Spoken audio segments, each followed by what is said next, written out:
नमस्कार मित्रों। आज हम बात करेंगे भगवत गीता के अध्याय 10 की, जिसे विभूति योग कहा जाता है।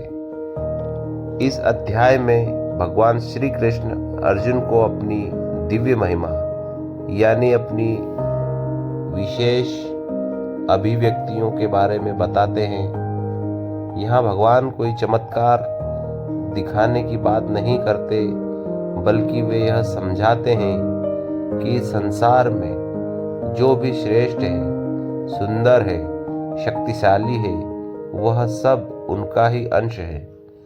श्री कृष्ण कहते हैं, मैं भी समस्त सृष्टि का आदि, मध्य और अंत हूँ। देवताओं का भी कारण मैं हूँ। ऋषियों की बुद्धि, तपस्वियों का तप और ज्ञानी का ज्ञान सब मुझ से ही उत्पन्न होता है।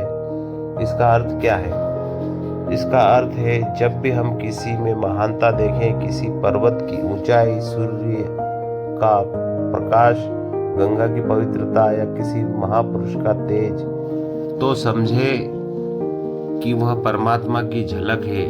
भगवान कहते हैं, मैं पर्वतों में मेरु हूँ, नदियों में गंगा हूँ, योद्धाओं में राम हूँ, ऋषियों में नारद हूँ।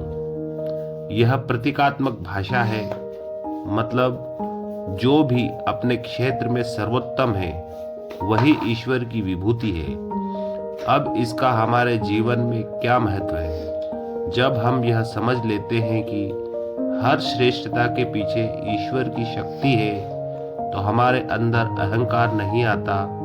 हम सफलता को अपना नहीं, ईश्वर का आशीर्वाद मानते हैं। और जब असफलता आती है तो हम टूटते नहीं, क्योंकि हमें पता है कि संचालक कोई और है। इस अध्याय का सबसे सुंदर संदेश यह है कि ईश्वर को खोजने के लिए कहीं बाहर जाने की जरूरत नहीं। जहाँ भी महानता है, वहाँ उनका अंश है। अगर हम अपने जीवन में ज्ञान, धैर्य, करुणा और सत्य को बढ़ाते हैं, तो हम भी उसी दिव्यता के करीब पहुंचते हैं। अंत में भगवान कहते हैं, इस संपूर्ण सृष्टि को मैं अपने एक छोटे से अंश से धारण किए हुए हूँ।